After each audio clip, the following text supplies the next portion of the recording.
no ga-adịlilo anya madị mma. Ụmụnna ya lugotike ekele ego m unu ga-adịyo ndị madị mma. Nekwe nna anyị o onye Chukwu gozili n'elu ụwa o ka ọ ga-abụlili okome.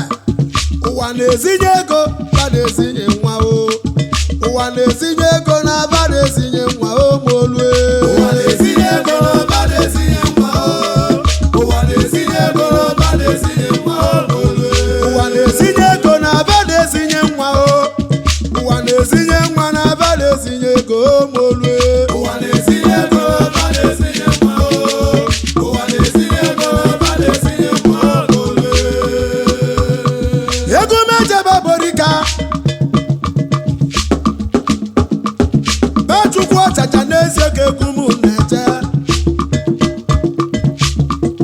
Ndị eborika ekele ego m nnụnụ ga-adịlili ndị ọma dị mma.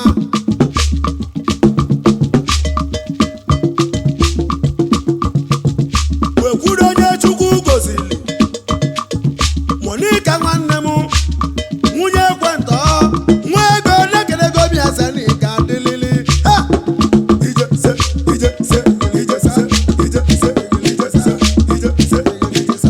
kwenye ego ịmana iso n'egwu a.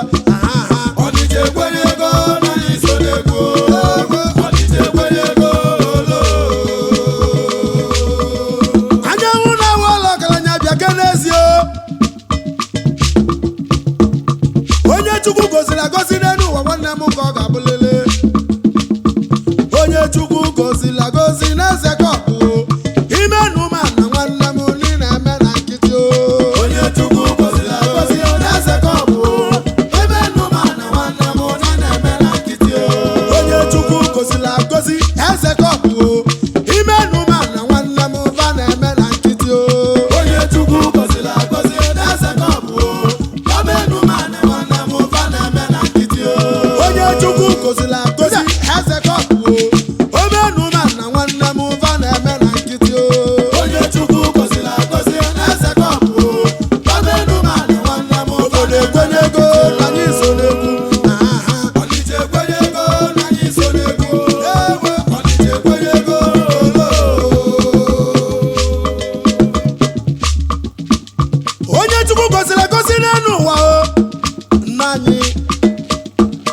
ịgbasi arọ ọganiru ka ị ga-enweta ezie na ị ga-adịlili anya madị mma.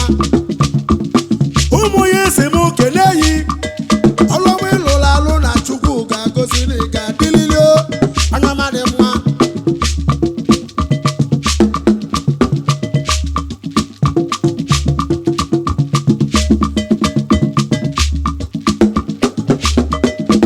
Onye chọrọ ifeọma wenye aka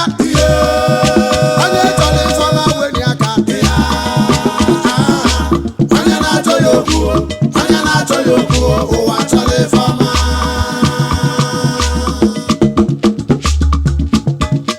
Ụgbọna nwaanyị leze na-egumeke n'ụlọ Ọnịcha bịala ije nnọnụ na-ekenelụ m nnụnụ ga-adịlili. Olu na Igbo bịala ije nnọnụ ga-adịlili onye nwanne mma. Onye nwụlele ezigbo ifeọma ka ọ ga-enweta na-ekenelụ m nọ ga-adịlili. Ọyalịma 90th birthday ọ dịrị isi ma ncha. Ọrụ bịala ije bịalụ n'ọnyọma onye ọbụla ga-akali 90 na ọ ga-adịlili. Mana eziokwu ụwa na-ezinye ego na aba na-ezinye nwa o. Ụwa na-ezinye ego na aba na-ezinye nwa o molue. Ụwa na-ezinye ego na aba na-ezinye nwa o. Ụwa na-ezinye ego na aba na-ezinye nwa o molue.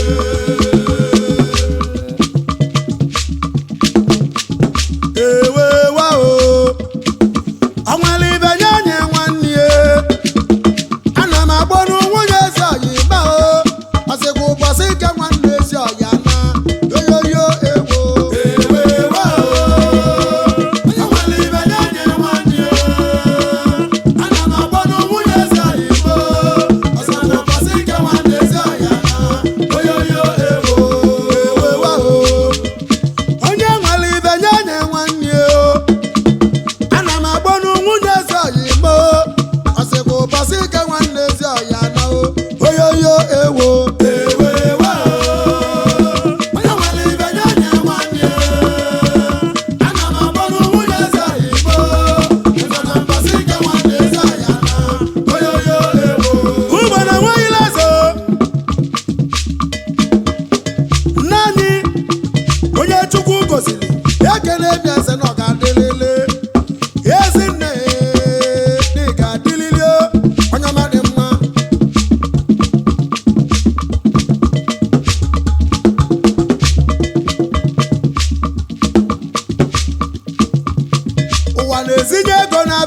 na-ezinye nwa o ụwa na-ezinye ego na-aba na-ezinye nwa o molue ụwa na-ezinye ego na-aba na-ezinye nwa o ụwa na-ezinye ego na-aba na-ezinye nwa o molue Adachukwu ọchacha o na-elechakwa o buru okwu yi na-ekene alụmị nọ ga-adịlele onye mmeli abịa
son them odogu na chi mo de body go na mezi o abia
egbu mmadụ.